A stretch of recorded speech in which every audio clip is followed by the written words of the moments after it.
Greetings to all my BC WrestlePod nerds out there, and welcome to another rendition of the All Elite Ensemble review, your weekly post show for all things AEW related. And it's been a minute, but I'm happy to say that we are officially back on track with things. My name is Mikey. Of course, I am El Jefe of BC WrestlePod, and joining me this evening is Mr. Bennett T. Bear. And man, we got a lot to talk about because this past week was a 3-hour Wednesday episode and then a 1-hour TV special, essentially on a Saturday at an indoor golf center. So we're going to talk a lot about that. But Benny, I'm happy to have you here this evening. And yeah, you ready to get into AEW? Hey, great to be here. I'm happy to talk about some AEW. It was a good week. Let's rock and roll. Heck yeah. So really quickly before we dive in, we pretty much go live almost at least a good majority of the week at this point. So you can catch us live on everywhere that we stream on YouTube, Twitch, and Kick. We also are streaming to our Facebook page now, which is really, really interesting now that we've met the requirements to do so. And on Instagram and some other places as well, but you can find us there. You can also find our edited videos on the YouTubes the tomorrow afternoon. And so that's always going to be a good time. Social medias at BC WrestlePod Shop. You know, that is where you can find us. Merch at bcwrestlepodshop.fourthwall.com. And last but certainly not least, we have a coffee bot to help us pay for pay-per-views. This summer is gearing up to be a fun one. So if you feel entitled to, you can. But if not, that's okay. We love you anyways. Alrighty, let's get into this because we're going to start off with our 3-hour episode of AEW Dynamite and Collision, but I still call it a 3-hour AEW Dynamite. So strap in, kids. Let's just get into it. So the first thing that we are going to talk about, of course, it wouldn't be remiss that we opened up with a quick Sting promo to talk about the recently departed Ted Turner, who Sting has gone on to say that without him, a lot of our faves from a certain era of wrestling would not have gotten on television and made our way into the households and become household names and staples with us wrestling fans. So Sting sends a little bit about Ted Turner, and then we get the 10-bell salute to kick off officially Dynamite. So really nice touch. We really appreciate AEW when we do this kind of stuff. Yeah, I was really taken aback by this because I wasn't expecting the 10 bell salute. This is really classy by AEW, and it's really nice to see wrestling history acknowledged outside of a certain place that likes to whitewash everything else. Preach. No, but this was really nice of AEW. And again, coming from the Stinger man, like it feels very genuine, especially because Sting was around and was an integral part of that era of wrestling too. So he understands. And this was a really nice 10 bell salute. And once that was all said and done, then we can officially get into the official start of our 3-hour episode of Dynamite, in which we just jump into immediate craziness. This is an AEW. We get our first match of the night to kick things off, our AEW Continental Championship Eliminator match. This is our champion, John Moxley, taking on Juice Robinson. I really love watching people like complain about like, why is Juice getting this? I'm like, y'all haven't been watching wrestling long enough. Like these two have been fighting forever. Right? I was like, yeah, Briggs, why the hate? It's always something, man. It's always something. Like, yeah, there's like rivalry. It goes back to like 2019, but over the NJPW United States title, IWGP United States title. And it's actually sort of funny looking back, like how much they've changed, even just on the outside, you know? Mox was wearing the little black trunks and the little shooter boots, and Juice was all wild man. Seriously. Oh my It goodness. looked like TJ Parker, but like Juice and NJPW was the Oh my goodness. This was a fun match in their ever storied rivalry between these two. And I had a good time with this. I'm gonna be saying that a lot because I was like, you know what? AEW, I had fun.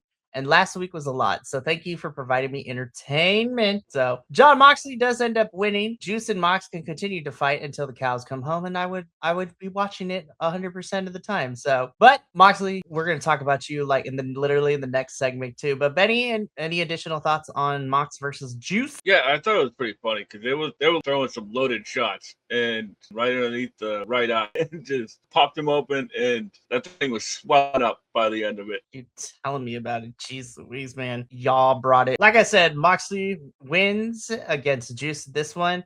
And well, let's just get into it because Moxley was not quite done this evening because oh no, we get a backstage like montage training session where Mox is like getting Will Ospreay and is getting him to train with the Death Riders. And like, you know what? Let's just talk about it now, right? Because I am enjoying with what I'm getting with this story, especially as someone, I feel like as a fan, I am getting rewarded because I am paying attention to what is happening here and as well as other places that Osprey is showing up in, especially in the last couple of weeks. And I feel we're Hmm, setting up for some really fun stuff come Forbidden Door, especially, now that Will hmm. Osprey is a champion over in New Japan now. So which is great. That match was a lot of fun. Also, we're gonna talk about you in a Yeah, it little bit, was. Andrade, as well, because you also came back to AEW with some gold around your waist, and we're gonna talk about that. But I think we're getting some really fun stuff. I bring this up though because people are like, "What's the story here?" I'm like, "Does there really need to be something that kind of deep?" It's just like Osprey thinks that he could step up his game with the Death Rider, and then the crisis of conscience will come a bit later. That's what's honestly that's how I'm feeling about this story. Will's gonna have to decide if he's a Death Rider or a United Empire member, or who knows, maybe they'll like disown him both. Because let me tell you, our current IWGP champion, Mr. Callum Newman, has been firing some shots at Will, and Will has done some kind of heelish things recently in New Japan over the last couple of weeks too. So I feel like I'm being rewarded. I wish people would we're far enough in. I wish people would stop shitting on this. I was just like, guys, like be patient. Like, will it turn out to be something? I hope so. But if not, I'm enjoying the ride. You know, the funny thing is, like, this isn't just like a side rant about wrestling fans, but like, it's a weekly television thing, right? Like, so story beats are not going to make all the sense in the world every single time. It's gonna, but by the end, you're gonna go, oh, that's what he meant by that. And like, I think I cracked the code on this one, but I'll tell you that one later because I don't want to spoil anything. And Goody, I cannot wait. But yeah, more backstage training with the Death Riders and Osprey. So very interested to see how this one's gonna go. And you mm, know what, AEW, I give you a little bit more credit because you are slowly starting to put these double or nothing matches together. So, but do have beef with one of them, but not because of who's involved. But I was just like, that's what we're doing. Okay. Anyways, yeah, moving on. Double Jeopardy match. We have Orange Cassidy representing our AEW World Trios champion and Dax representing the World Tag Team champions. If you are unfamiliar with the Double Jeopardy match, so since both of these men are champions in their own regard and are currently holding championships, they are trying to win to gain an opportunity for the opponent's championship. So if Dax wins this match, FTR and Tommaso Ciampa get a shot at the AEW Trios Championships. And if Orange Cassidy wins, the conglomeration get a shot at the World's Tag Team Championships. The match itself I thought was fun enough. Of course, we got some shenanigans and some tomfoolery, but good old Orange pulled it out, man. And the conglomeration get a shot at the World Tag Team Championships. And lots of fighting. Lots of fighting. Everybody spilled out. I was like, whoa. the girls are fighting, as you say. All right. Yes, the girls are fighting. The story in this match I really, really enjoyed. And that like Dax was sort of on the offense, on the defensive rather. I take that back. In the first half of this match. And then he targets the arm of Orange Cassidy after Orange had blocked a couple chops and then hit Dax with a Superman punch right before the commercial break. And then Dax like just starts taking away the arm, so he takes away the Superman punch and gets the advantage. And Orange Cassidy, ever being the clever boy he is, found a way to navigate around that. And I was expecting a dog pile after the match, but I was not expecting it like directly after the 3 count. Oh my gosh, like we didn't even get a chance to breathe with Orange winning. Orange wins, and bam, everyone just swarmed the ring. I was like, oh my gosh, lots of things happening. But Conglomeration gets a shot at the World Tag Team Championships. Don't know if that's going to be anytime soon or after Double or Nothing. But hey, you know what? We are 2 weeks out, actually, which is crazy to say. We are 2 weeks out from Double or Nothing. So very interested to see what comes up with that. All right. Yeah, I just thought of something, right? Yes, sir. Like, What you got? if the Conglomeration won the tag team title match, right? The number one contenders, you know what I'm saying? And whoever comes out of that match at Double or Nothing, do they have to uphold that? Like, That's true. That was with them. Say, like, if Cage and Cope walk away with it, you know? I don't know. Either way, let's keep going. Alrighty. Well, let's keep going because after this match, oh my God, Renee was me. And I was just like, was not expecting all of that. But Mina and Harley are looking for answers and they will fight Sheeta and Stat later. That was the thing that happened on my screen this past week. So, like, I saw a bunch of people, like, getting upset. You know, like, Harley had to defend herself on the internet. And it's like, what did you expect from Mina and Harley? They're like the two most overtly sexual characters on AEW. Guys, Mina and Tony were like quasi lesbians. Like, let's be so for real. Yeah, right? And these two are hypersexualized lesbians. Hey, all the power to them, you know? Say that I am glad that a good chunk of people were not necessarily mad, like in the sense of like, oh, she shouldn't do that. She should have used her feminine wiles in society. It's not right. They were more mad as like, damn, is this what we're doing with them? I was like, and thank God, internet, IWC, thank you for not being weirdos too and making it weird. But people were mad, and I was like, I understand this is a different direction, but this is Mina and Harley. When have they done any different? I know, right? Like, they're over the top characters. Like, what did you want? You know, like, you just want like a backstage promo and they just walk off. That would I'm suck. like, it's Mina and Harley. They have to work with what they got, especially that Tony is gone for now. And then, we're moving people around. So it's just like, you know what? I'm not mad at it. But this was a promo to hype themselves up for their match later in the evening against Kushida and Chris Statlander. And this was the thing that happened. I was entertained and I loved it. But we carry on with the show because right after this promo, guys, we hear from Jericho. This went on a little bit longer than I thought it should have because of what is happening. But we're going to get into this a little bit later when we get to Fairway to Hell, But it seems that we are going, if I read the situation correctly, are we possibly getting a 7-on-7 stadium stampede match? Because I'm like, good God. Indeed. It sounds like what's happening. Spoiler alert, seems like the Elite is involved. Yep. We're going to talk about that. But I also agree. I was like, why did this take so long to challenge each other? Like, it didn't need to go this long. We went around the block a couple of times for them to hit the main point. Ricochet still thinks that Jericho shouldn't be here. And so him and Gates of Agony are willing to continue to beat him down. And essentially this is set, and the Hurt Syndicate come out to save Jericho. And then again, we'll talk about it a little bit more in depth when we get to Fairway to Hell. But yeah, we are slowly building our Stadium Stampede match, which I'm excited to see what kind of shenanigans happens in New York. I'm also interested because it's Stadium Stampede. Can you have Stadium Stampede without blood? Especially the New York Athletics Commission is very stringent on that. So we'll find out. Also, like, I'm really interested to see how they'll get around, like, all the cinematic stuff. Like, this is going to be the first ever Stadium Stampede that's going to be live. Mm-hmm. So that should be interesting. I'm here for it.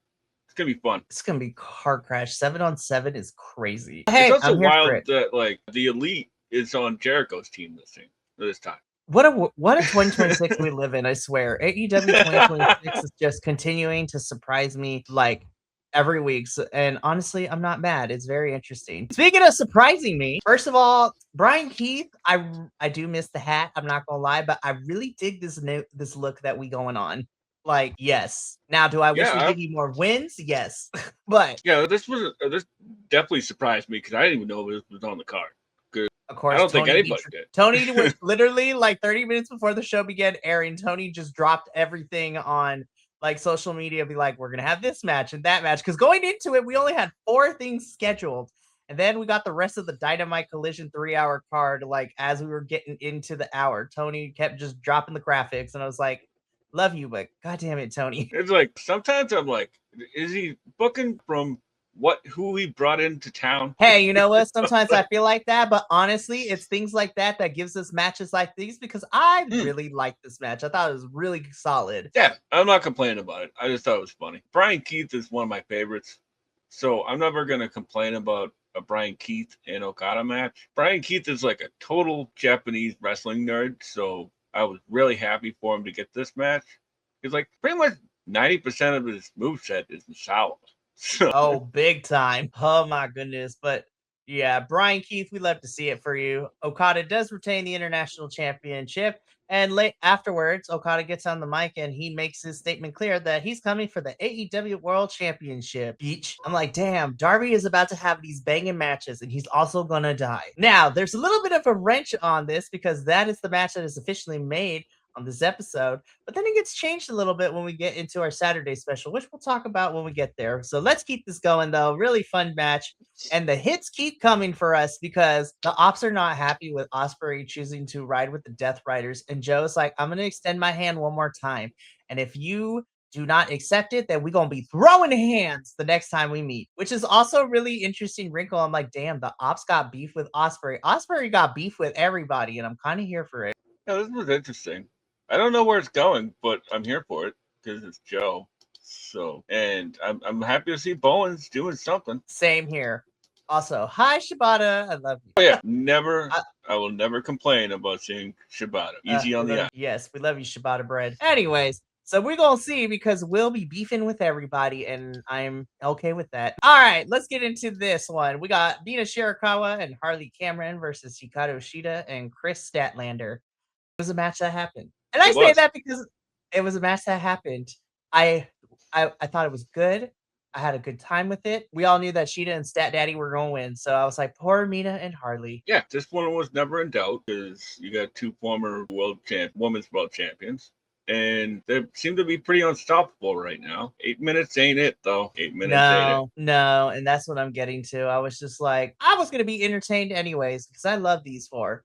But 8 minutes ain't it, dog. It's a no. That's a yikes for me, dog, as the kids say. Man, I really like the dynamic between Stat and Shida because they're keeping you guessing about what exactly is going on. Because Shida's acting heelish, so Stat seemed remorseful for having to put Harley down at the end, but she was also acting heelish. So it's like you just keeping the mind going, you know. Everybody's like, these four are like being Oprah. It's just like I'd be like, you're gonna be a heel, and you're gonna be a heel, and everybody's gonna be a heel. Oh my god, I love these four, but Tony Khan, 8 minutes ain't it, dog. Like literally, you heard me complain on a WrestleMania post show. It's just like the women's matches there were short enough, and I was just like, we need room. Listen, AEW, you're supposed to be better than that. Give the women more matches and more. But you know, whatever. They could go on all night, but stay tuned for our special podcast episode. Yeah, right. Which will also be longer than 8 minutes. That part, be like facts. Alrighty, girls. I'm sorry. I wanted better for you, but we got to keep this show moving though, because we got a lot to talk about. I'm very interested that Swerve and Bandito is now a thing, and I'm not gonna lie. I'm not gonna complain. I'm here for this. Swerve wants to come after Bandito because Bandito is the most wanted man in AEW, which then also prompts Bandito to respond to this. And he's like, I am the most wanted man. Swerve, come find me. And Brody King's like, bro, you gonna come after my, we gonna fight. And I was just like, oh my God, Bandito and Brody and Swerve like intersecting each other. Yes, let's go. I like this because Swerve seems to be like a cartoon villain right now. And like he's sort of like circling Brody King, and he's just like, what can I do to hurt him? I'll take out his best friend. And I also did find it very interesting that they're not putting Swerve in front of the crowd right now. They're just keeping him backstage so that way he can be a menace without the crowd cheering for him. Which I think is smart right now because everybody loves Swerve. So man, I'd be really excited to see. Well, we'll see. Depending on what happens this Friday at Supercard of Honor, I could see Swerve and Bandito fighting. And I don't know if we put the ROH Championship on the line, but hey, I'm not going to complain about Bandito and Swerve at Double or Nothing this year. So should be fun. Should be fun. Just looking right past Blake Christian, huh? I mean, okay. Benny, I'm going to be so for real. Hey, you know what? Swerve and Bandito doesn't need to be for the title either. I would love to see Blake Christian get this championship. I just don't think it's going to be at Supercard. Yeah. Well, Me hey, neither. who knows? He's also like not a single star right now. He's in a tag team, so it'd be like a weird time to do it. But No, but and we'll talk about it more. But like the one match that can potentially see somebody new getting this championship is that survival of the fittest match because outside of none of them. Because yes, Trish might be a part of the infantry, but all the women that are in that match are not a part of tag teams and or on their own, with the exception of maybe whether it's going to be Zeta or because with Persephone unfortunately being out of the match, we're going to see what happens. But that is the match to make the championship change hands, Tony. I'm just saying, but you can hear us talk about Supercard of Honor on Monday. Let's keep this going. Oh my God, this is glorious. 10 I out love of that 10. Kevin Knight like met Darby where he is and just sort of was like, "We're gonna do everything." No, this was a really don't get me wrong. I like watching Darby fight the big, burly, beefy men, right? The men's. But I also like Darby fighting someone who has a similar style to him in terms of just like speed and just throwing yourself everywhere and flying high. So this was really nice change of pace of Darby and Kevin, and good God, this was such a good, entertaining match. This was a fun main event to cap off the 2-hour mark before we got into the hour of Collision right after. But hot damn, this was such a good championship match. Yeah, that springboard clothesline onto the announce desk, and he came up limping, which it didn't connect for me right away because like it was supposed to be like playing off the injury that he had last week. I like that's simple storytelling, you know. I didn't get that at first, but I picked it up. That coast to coast that he does, whew, man, nobody does it better. Agreed. Nobody does it better. Oh my goodness. Ooh, sorry. This Am was I such boring you? I'm so tired. You're not boring I me, know. friend. Oh my goodness. But this was a really fun main event for the Dynamite portion of the 3-hour show. But we would get some stuff afterwards, though, too, because Max still wants to get his championship back and he still wants to fight Darby for it. And Darby says, you know what?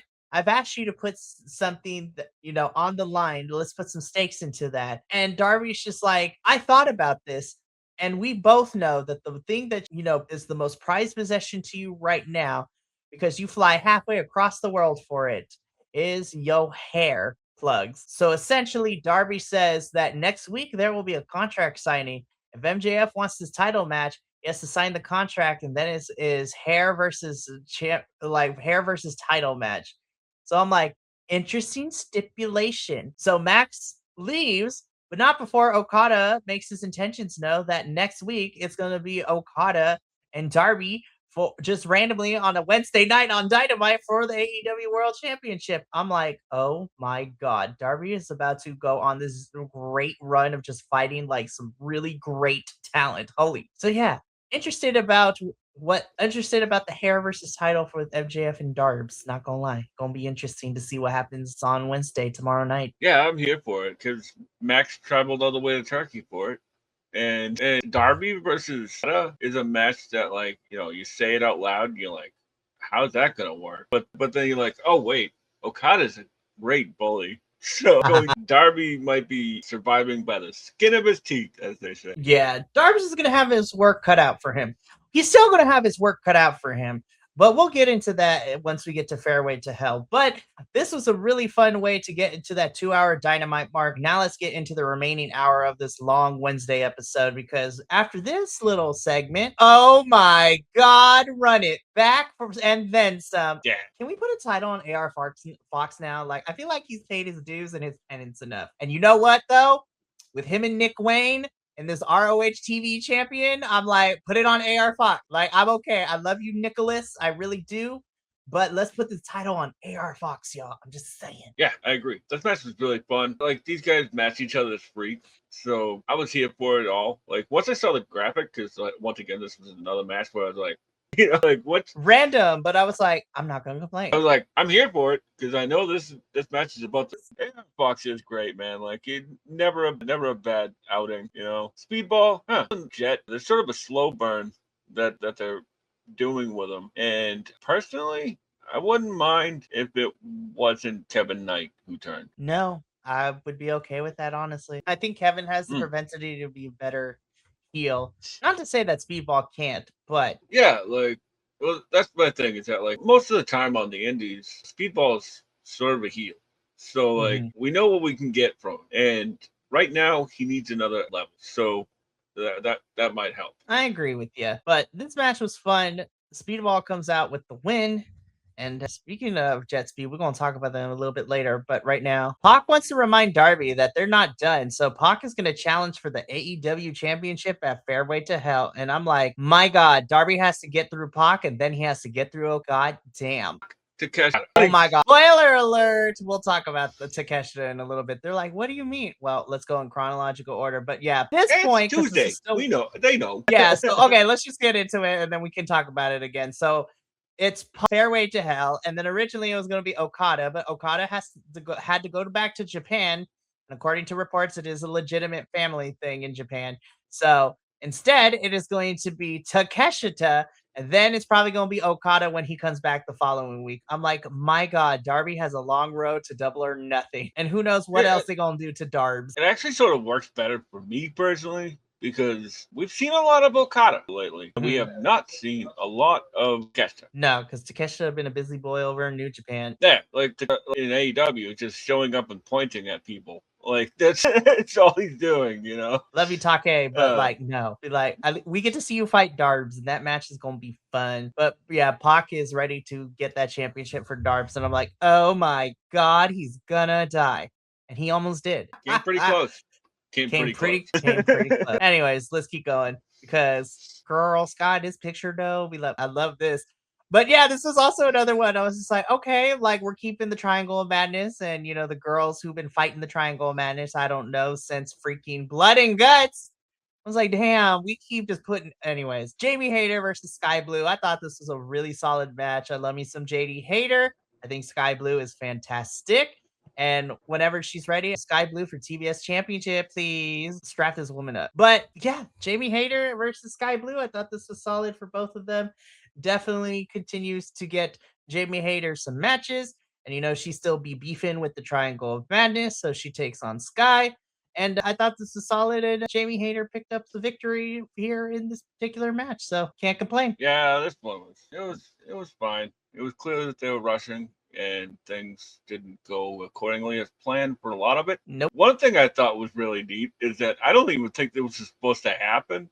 But I'm not even in the match, but so I don't really know what's a botch, what's not. But I digress. And there was like this guy comes out of the corner with like a crossbody, and Jamie Hayes throws her back into a fallaway slam. And then she has this look on her face like, oh well, that worked out. And then like we get like a super haterade off the second rope.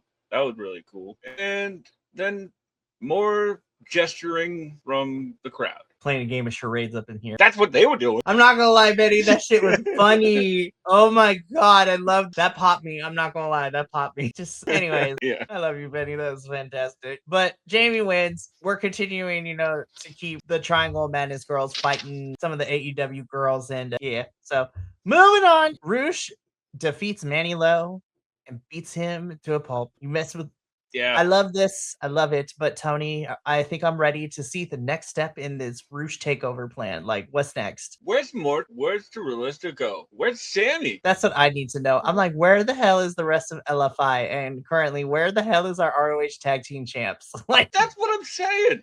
Like, Sammy and Morto still have the belts. There's like a whole division down there just fighting each other over nothing. Not even a number one contenders match. Like, what is happening around here right now, man? I don't know, but I'm ready to see the next step for Roosh because I'm like, I think I've seen enough squash matches. Let's give him a proper feud because I feel like Roosh deserves it.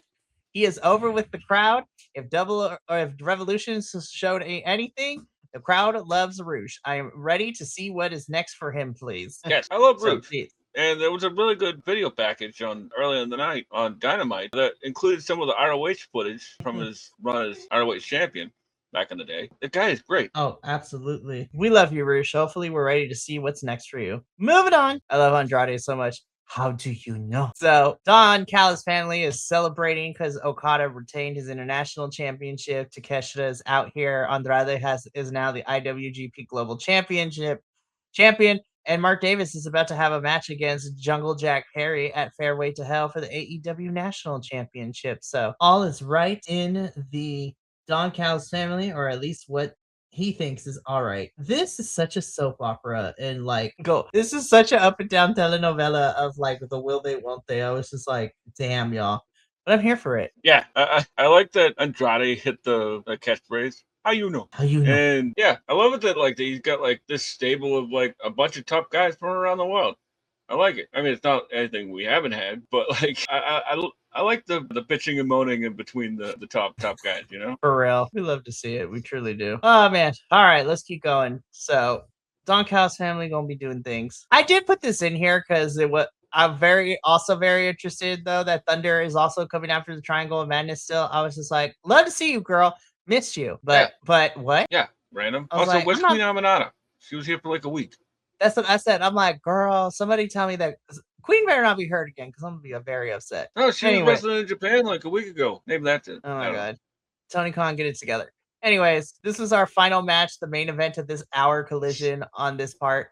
God damn, this was a lot of bodies in this ring. The Young Bucks and the Bang Bang Gang versus the Dogs and the Death Riders. The shit was wild. There's so many people, Betty. There were so many people. Yeah, this was incredible. I was really happy to see the Guns come back last week, or at least Colton, right? Come back last week. And I love Yuta and Garcia together. They're so much. They are such a fun tag team.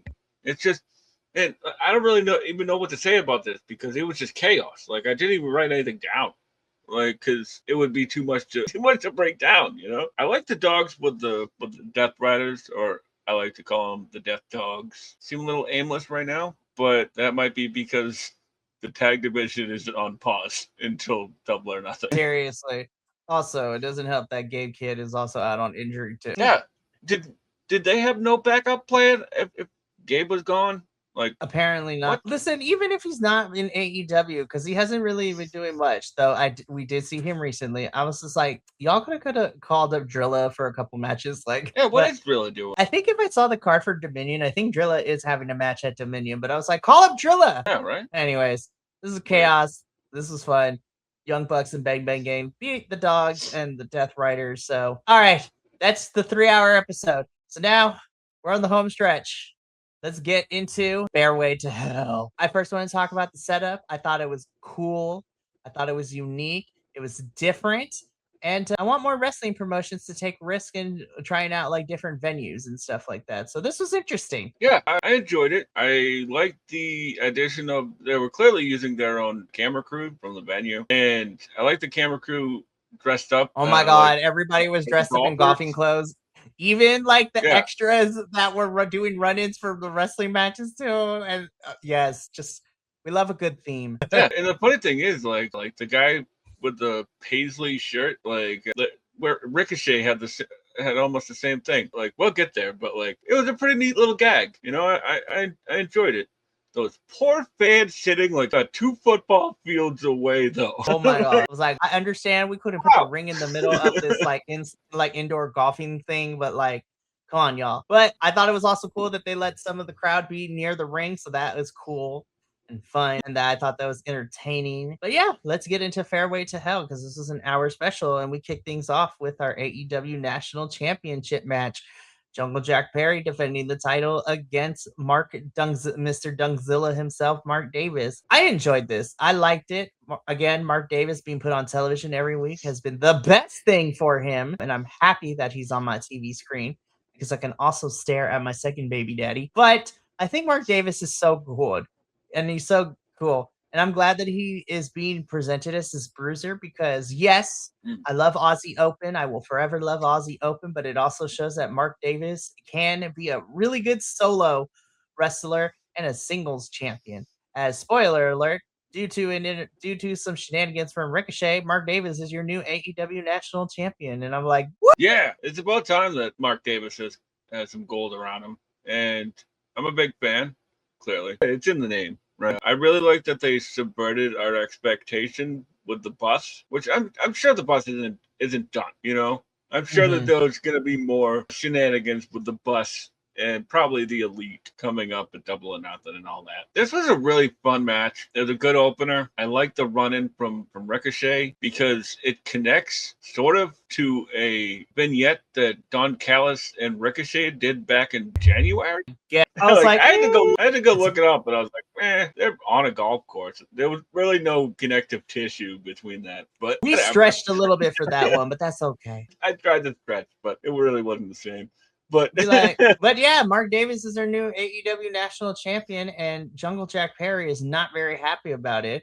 We see him backstage getting off the phone, and Jungle Jack Perry is tired of Ricochet sticking his nose in his business, so he's gonna fight him in Stadium Stampede. And this is where we get the biggest shock to me.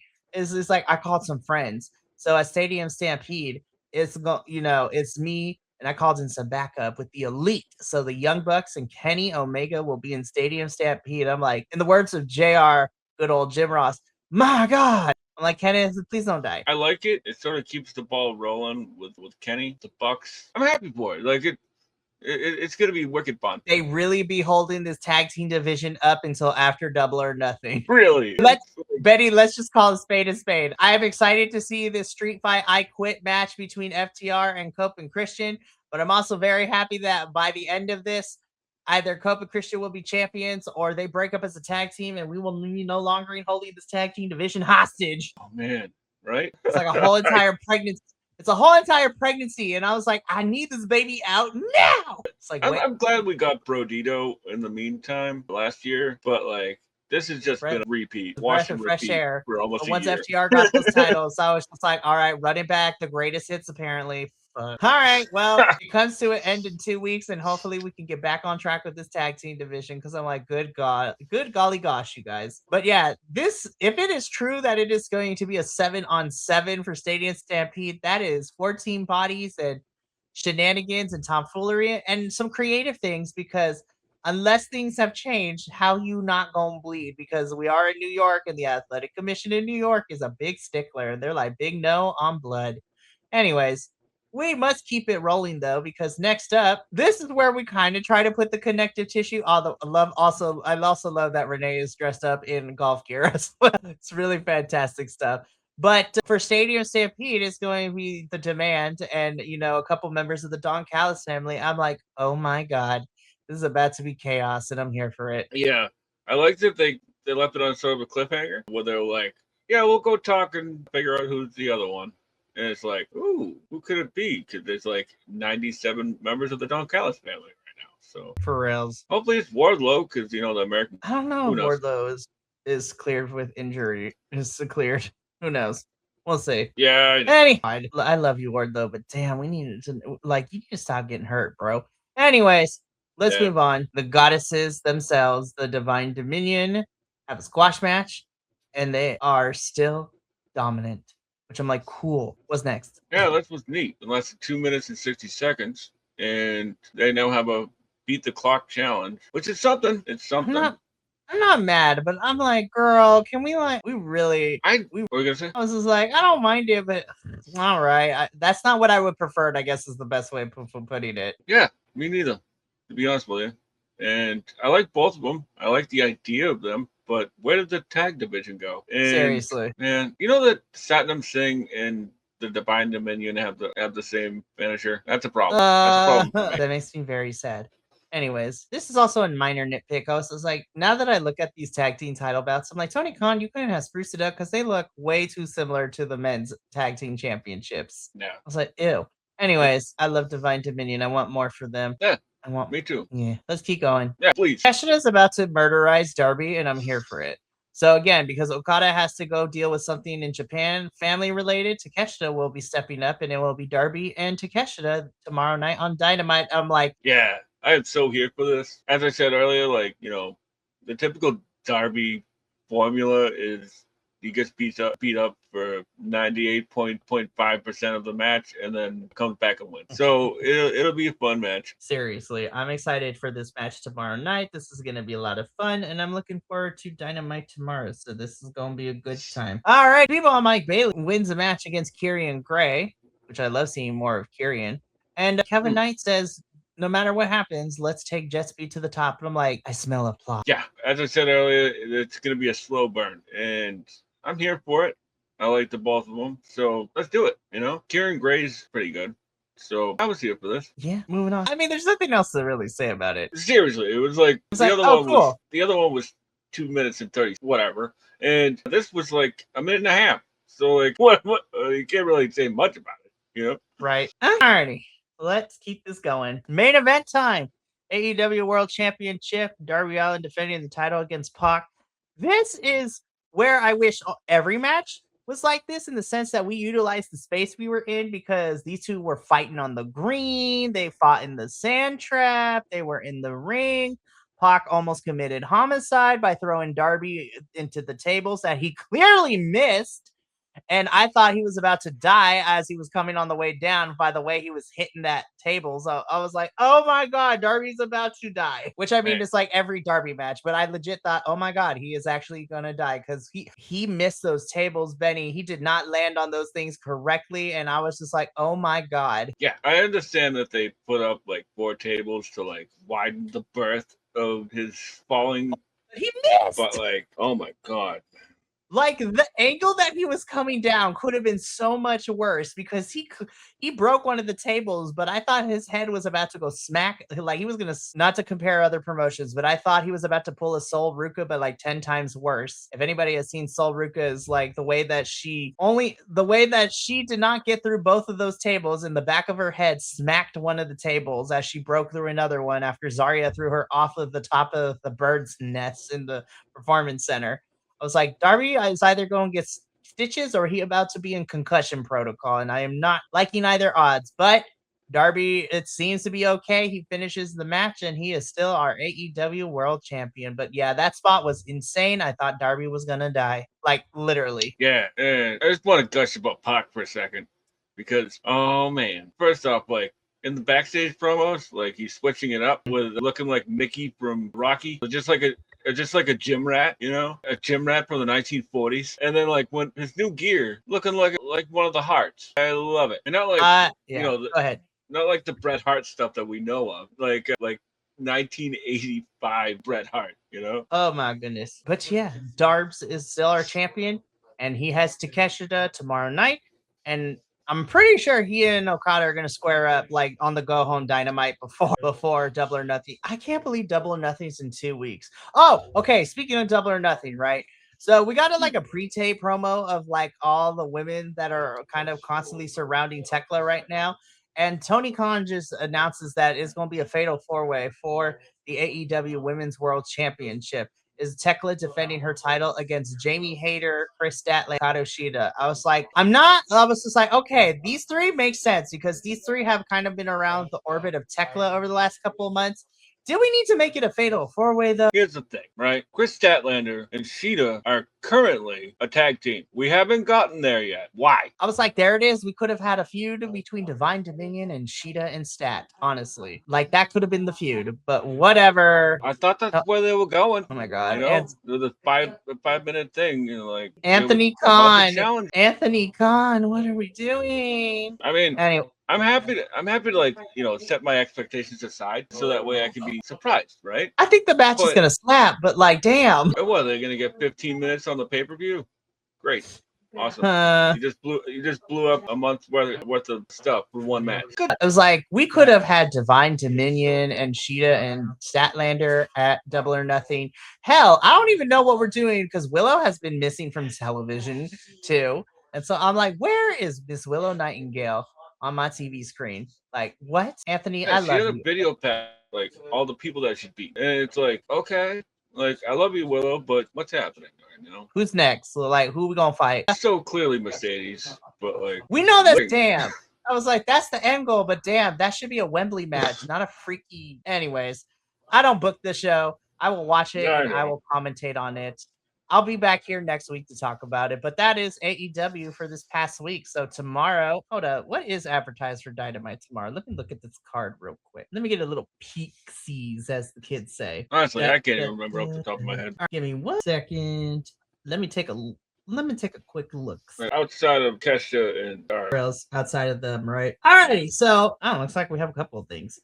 So of course, outside of Darby Allin and Konosuke Takeshita for the AEW World Championships, we are also getting Will Ospreay versus Ace Austin. So that match, low key, gonna be a banger because Ace Austin's so good. I like him, and Ospreay gonna have fun together. We're getting another 10-man tag, and bitch, this thing is stacked. This is Cajun Cope, the Young Bucks, and Orange Cassidy versus FTR, the Dogs, and Tommaso Ciampa. I'm like, good God, that's a lot of bodies in this ring. We're also gonna hear from MJF, and finally, Antonio Khan has answered my prayers. We are getting the men's and women's brackets for the Owen Hart tomorrow night too. I'm like, thank God. I was wondering if we were gonna get the Owen Hart soon. Yeah, I think that's what all this Roosh stuff has been about. Oh my God, please let Roosh at least make it to the semis or even go to the finals. Like, actually, fuck it. Let have Roosh win. Yes. I do need to see who else is in the bracket though, because then my confliction should begin. Yeah, like I saw somebody today just like, who do you think is gonna win? It's like, I ain't saying nothing until I see the brackets. You know? I need to see the brackets, and I'm hoping that the way that we do these matches, Tony Khan, is better than last year, because we would have matches and then we went like 4 weeks without no matches. I think that's why he probably waited till the middle of May this year to announce the brackets. So tomorrow night we'll see who's in the Owen Hart, and if the stipulation is still going to be the same like last year, where the winner gets a match at Wembley this year. So we'll see what happens. Anyways, Indeed. That is it for us here at All Elite Ensemble. Thank you for tuning in to our AEW post show. This is a bit of a shorter week, so tomorrow night we will be wrapping up this week. Super busy on my side of things and very short week in terms of streams. Tomorrow night is NXT and CMLL, respectively, at 5:30 p.m. Pacific and 8 p.m. Pacific Standard Time. But next week is going to be a jam-packed schedule, because on Monday, usually we review Ring of Honor on Saturdays, but I want to give us time to watch the pay-per-view and not like watch it like 24 hours before we're supposed to go on. So next Monday, Benny and I will be here to talk about Supercard of Honor and to see how goes down with all of that. We have AEW next week, NXT, CMLL, TNA, and some other stuff. And we are 2 weeks out from Double or Nothing. So these matches are slowly coming together. So we're going to see what the final card, Double or Nothing, looks like. But from all of us here at BC WrestlePod to you at home, remember, take care of yourself, love one another, stay iconic, and more importantly than anything, you always deserve to finish your story. I'll see you tomorrow for NXT and CMLL, but until then, and until next time, peace. Thank you so much for tuning in to another Vibe Tribe production. What's gonna happen next time? Well, you're gonna have to tune in to find out. But until then, remember, take care of yourself, love one another, and as always, make sure that you keep the good times rolling. Thank you for being here, and we'll see you next time.